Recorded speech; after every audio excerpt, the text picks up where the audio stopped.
నూరేళ్ళు ముందుగా హాయిగా ఉండాలి బాబు.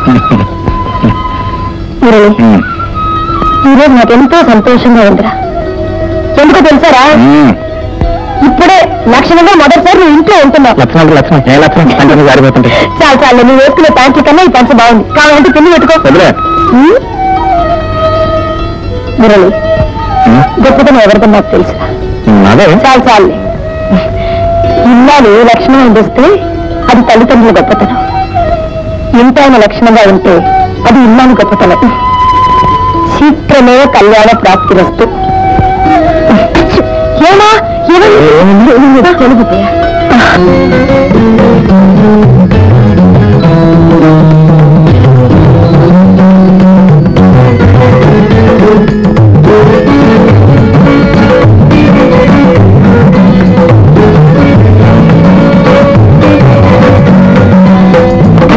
కానీ బాదం హల్వా చేయమని చేశారా? ఇప్పుడు అయిపోయినట్టుగా. మురళికి బాదం హల్వా అంటే చాలా ఇష్టం. ఇది అందరు కలిసి భోంచేద్దాం. మనం మీ అబ్బాయి గారు ఇంట్లో లేనట్టుగా వాళ్ళ ఫ్రెండ్స్ ఎవరు డిన్నర్ ఇస్తున్నారంట. అందుకని అమ్మాయిని తీసుకుని క్లబ్కి వెళ్ళారు. అదే నా చెల్లిని తీసుకుని క్లబ్కి వెళ్ళారు. ఇదిగో వెంటనే వెళ్ళి వాళ్ళని తీసుకురా. వెళ్ళు. నేను వెళ్ళి పిలిస్తే వాళ్ళు బాధపడతావో అత్తయ్య? వాడు ఇప్పుడు రాకపోతే నేను బాధపడతానమ్మా. నువ్వు వెళ్ళను. నువ్వు మరమాట ఆ అమ్మాయి నీ చెల్లెలు కావచ్చు, కానీ కాబోయే భర్తని ఇంకో ఆడదానితో తిరగనివ్వడం పాలకొండ దగ్గర పిల్లిని కాపలా పెట్టినట్టు. అర్థమైందా? వెళ్ళి వెళ్ళి తీసుకురా.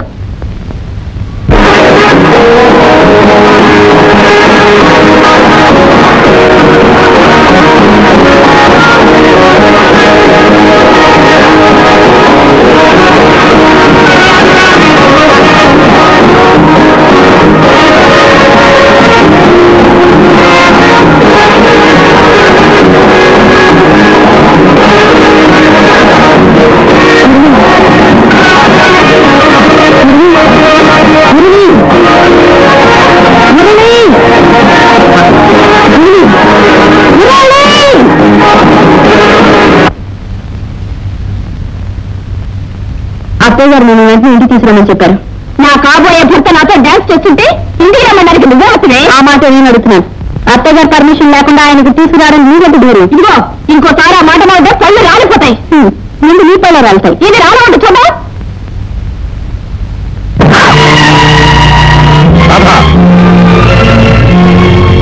పది మందిలో నా గీతమే చేసుకుని అవమానిస్తావా? ఏదో అబద్ధర్మ కొద్ది గీతాలని పెడితే అసలు గీతగా పోటీ పడతావా? నువ్వు నటించడం నీ కిరాయి చేసుకుని బయట పోల్సింది పోయి నా ఇంట్లో తీసుకేసి నన్నే పిల్లలని చూస్తావా? అదే నీ ఉద్దేశం అయితే? నా ఉద్దేశం అది కాదు మిస్టర్. మీ అమ్మగారు ఆదరణ ఆప్యాయత చూసిన తర్వాత మానవత్వ మనిషిగా ఆవిడ సేవ చేస్తూ ఉన్నాను ఉండిపోయాను. కానీ మీరు పెట్టే తిండి గురించి కాదు, మీరు చూపించే ప్రేమ గురించి కాదు. ఇదేదో పెద్ద ఇంగ్లీష్ పర్సన్ ఎదురుపడుతూ నన్ను తెలియక ఒక దెబ్బగా జమ కడుతుంటే నేను దెబ్బలను కాదు పెద్దలను నిరూపించడానికి దీంతో పోటీ పడ్డాను తప్ప మిమ్మల్ని పెళ్లి చేసుకోవాలని కాదు, నాకు మొగుడు దొరక్క కాదు. వస్తాను. Good bye.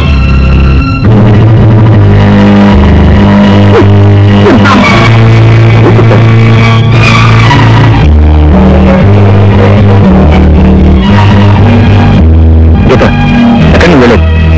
రాధని అవమానించినట్టు లెఫ్ట్ హ్యాండ్ రైట్ ఇచ్చాను కదా, ఇంకా నీ పాపం తగ్గిపోతా? అవమానం జరిగిన తర్వాత ఇంకా ఇంట్లో ఉండడానికి నాకేదో సిగ్గులేదు అనుకుంటున్నావా? నేను మా ఇంటికి వెళ్ళిపోతున్నాను. గీత ప్లీజ్. బాబు కూడా అమ్మా బాగున్నారా? రండి. ఏమా గీత, ఈ పెట్టి నువ్వు ఎక్కడికి ప్రయాణం? అమ్మా మురళి నాకు అన్యాయం చేశాడమ్మా. ఏంటి కొంపు తీసి నిన్ను లవ్ చేయడం మానేసి మరొక అమ్మని కూడా లవ్ చేస్తున్నాడా? ఎవరు మీరే? అది కదండి, అసలు ఏం జరిగిందంటే రండి ముందు కూర్చోండి. కూర్చోండి కూర్చోండి. అన్నయ్య రండి.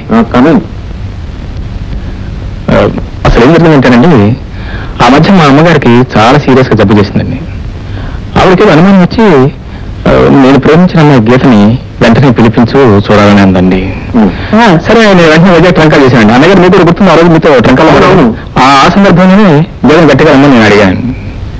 మనం నాకు ఒక్క పిల్లలు ప్రూవ్ అయ్యే టైం ప్రూవ్ అయ్యే వరకు నేను రానందండి. యువతలేమో మా అమ్మగారు గీతం చూడాలని, అవతల గీత రానని నేనేం చేయాలి చెప్పండి? ఆలోచించి రాధని అమ్మాయిని గీత పేరుతో ఇంట్లో తీసుకొచ్చి పెట్టాను. ఎంతలో అసలు గీత గారు ప్రవేశించాను. ఈవిడ వచ్చిన దగ్గర నుంచి అసలు గీతకి నగలిగిపోయి పోట్లాటండి. అప్పటికే నేను అసలు గీతని సపోర్ట్ చేస్తూ వచ్చానండి. ఎంత సపోర్ట్ చేస్తే మాత్రం నేనేం చేయడం చెప్పండి. అసలు ఇది న్యాయం, ఈ ధర్మం. చూడు బాబు, గీతకు వయసు మాత్రం పెరిగిందే కానీ మనసు మాత్రం ఎప్పుడు పసి మనిషి. మరీ చిన్నపిల్ల వ్యవహారం. దాని కోపం నువ్వేం పట్టించుకోవద్దు బాబు. చూడు గీత, నీతో పాటు మేము కూడా ఇక్కడే సెటిల్ అయిపోవడం మేము వస్తే నువ్వు వెళ్ళిపోవడం బాగాలేదు గీత. మీరంతా అందుకే వచ్చారనమాట. మీరందరూ కట్టుకట్టుకొని ఇక్కడే కూర్చోండి, నేను వెళ్తాను. అక్కడ గీత ఏంటి ఏకాగ్రత చేసుకుంటుందో ఏమో పదండి. అవును నిజమే. చూడు బాబు, గీత కోపం ఉత్త కాకాకులంట. ఎలాగో నాకు చెప్పి పొలం తీసుకొచ్చి తప్పకుండా తీసుకున్నాం. అలాగే అలాగే.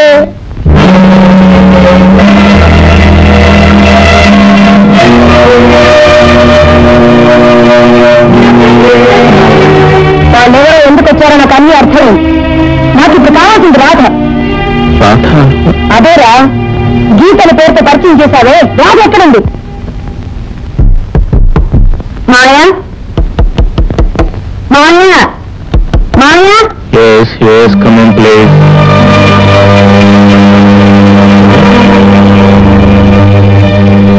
చెప్పా కట్టుకుని ఎక్కడికి వెళ్ళావు? ఉన్నావు, ఎక్కడున్నావు?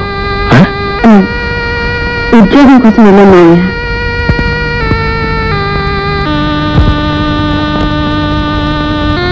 అది కాదమ్మా, ఉద్యోగానికి ఇప్పుడు అంత అవసరం వచ్చింది.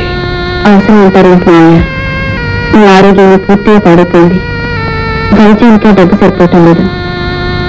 ఇన్నాళ్ళు నేను ఎంతో ప్రాణప్రదంగా పెంచి పెద్ద చేశారు. ఇప్పుడు నేను ఉద్యోగం చేసి నీ పరిచయం చేసిన తప్పంటారా మాయా? తప్పని కాదమ్మా రాధా, ఎలాగైనా నిన్ను ఒక ఇంటిదాన్ని చేయాలన్నది నా జీవితం నమ్మిన ఒకే ఒక కోరికమ్మా. ఆ కోరిక తీర్చుకోవాలి ఆస్తోనే ఈ జీవిత భారాన్ని మోస్తున్నాను. కానీ ఇప్పుడు నువ్వు ఇప్పుడు ఉద్యోగం చేసి నాకు వైద్యం చేస్తానంటున్నావు.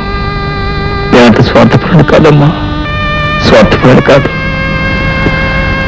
పోలే, అవును, నువ్వు ఎన్ని పని ఏమైందమ్మా? ఉద్యోగం దొరికి చేజారిపోయినాయా? అన్నిట్లో నీ ఆరోగ్యం ఎలా ఉంది? డాక్టర్ చూస్తున్నాడా? చూస్తున్నాడు. మందులు వేసుకుంటున్నారా? వేసుకుంటూనే ఉన్నా. అవును, ఉద్యోగం దొరకకపోతే తిన్నగా ఇంటికి వచ్చేయచ్చు కదా. ఇన్నాళ్ళు ఎక్కడున్నా ఎందుకున్నావు? బాగా పదని చెప్పాను.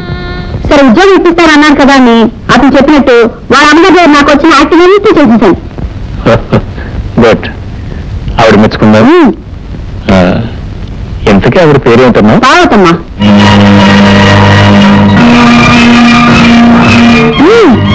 పెద్ద మనసాటి కూడా ఉన్నాయా? ఆవిడగారు కొడుకు అచ్చి ఇలాగే ఉన్నాడు. వయసులో ఉన్నప్పుడు మీరు కూడా అలాగే ఉండేవారు. అన్నం దగ్గర నుంచి లేచి వచ్చేసారు. నేను ఏమైనా తప్పు మాట్లాడానా? లేదమ్మా, నువ్వేం తప్పు మాట్లాడలేదు. నాకేదో జ్ఞాపకం వచ్చి భోంచే గుర్తు కాలేదు. అంటే నువ్వు అత్తయ్య అని పిలిచానన్నావే, ఆ పార్వతమ్మ ఆవిడెవరో కాదమ్మా, నా భార్య. నేను దైవాలు ఆరాధించే నా ప్రాణ స్నేహితులలా చనిపోయాడు. అతని భార్యకు స్థానం కల్పించాలని ఆమెను వాళ్ళ ఇంటికి తీసుకెళ్లాను. అప్పటికే శ్రీధరాస్తిని ప్రాణంలా చుట్టేసిన తన దయాదులు ఆమెను వాళ్ళ ఇంటికి వాళ్ళగా అంగీకరించలేదు. కొత్తగా దుఃఖం ఒకవైపు, ఆశ్రయం లేదన్న బాధ మరోవైపు ఆమెను దొంగతీస్తుంటే నా సొంత తోబుట్టు ఆమెను తీసుకెళ్లి ఆశ్రయం ఇచ్చి ఆదరించాను. కొన్నాళ్లకు ఒక ఆడబిడ్డను నా చేతిలో పెట్టి ఆమె కూడా కన్ను మూసింది. ఆడబిడ్డ ఎవరో కాదమ్మా, ఎవరో కాదమ్మా, నువ్వే. అవునమ్మా, పోగొట్టుకున్న నా స్నేహితుల్ని నేనే చూసుకుంటూ బ్రతుకుతున్నాను. నా జీవితంలో కలిగిన విషాదాన్ని నేను చూసుకుంటూ మర్చిపోతున్నాను. నీ జీవితం ఎంత విషాదం, నీ గుండె ఎంత బరువు ఉందని ఒక్క నుండి నీకు చెప్పలేదు మావయ్య. నా బాధని తల్లి పెంచడం ఇష్టం లేక నన్ను కూడా ఇతరులతో కలిపేశాను మావయ్య. అదే అది కాదమ్మా నా ఉద్దేశం. నీ ఉద్దేశం ఏదైనా నా బాధ్యత ఏమిటో ఎప్పుడూ తెలుసుకున్నాను. అంటే నేను నీ జీవితంలో వెలిగిన కాంతి రేఖని మీరేగా అన్నారు. మరి కాంతి రేఖకి ఈ జీవితం నేను చీకటింటారు మాత్రం బాధ్యత కూడా ఉంది కదా. అంటే తల్లి తండ్రి నన్ను మీరు చేరతీసి ఇంతవరకు ప్రేమతో పెంచి పెద్ద చేశాను. ఆ రుణం తీర్చుకోవడానికైనా మిమ్మల్ని అత్తయ్యని కలపాలి కదా మావయ్య. నిప్పుకి ఉప్పుకి పొత్తు కుదర్చడం ఎవరికి సాధ్యం కాదమ్మా. మీరిద్దరు నిప్పు ఉప్పు కాదు మావయ్య. ఒకరు తేనైతే మరొకరు పాలు. ఎటొచ్చి ఈ రెండుని కలిపే మార్గం వెతకాలి. ఆత్మాభిమానం గల అమ్మ ఇల్లు విడిచి వెళ్ళిపోవడానికి ఒక్క నిమిషం పట్టలేదు. కానీ ఇన్నాళ్ళైనా దాన్ని వెతికి తీసుకురావడానికి నీకు కుదరలేదురా. నన్నేం చేయమంటావమ్మా? నా ప్రయత్నం నేను చేస్తున్నాను కదా. రేపు మాత్రం ఎక్కడో చోట కనిపిస్తుంది, కాళ్ళు చేతులు పెట్టి మీ కాళ్ళలో పడేస్తాను. సరే లేదు సార్. పొద్దునే అదే తిట్టిందంటే ఎక్కడ లేదు సార్. మీ శ్రీమతి గారిని తీసుకొచ్చి చూశాను సార్.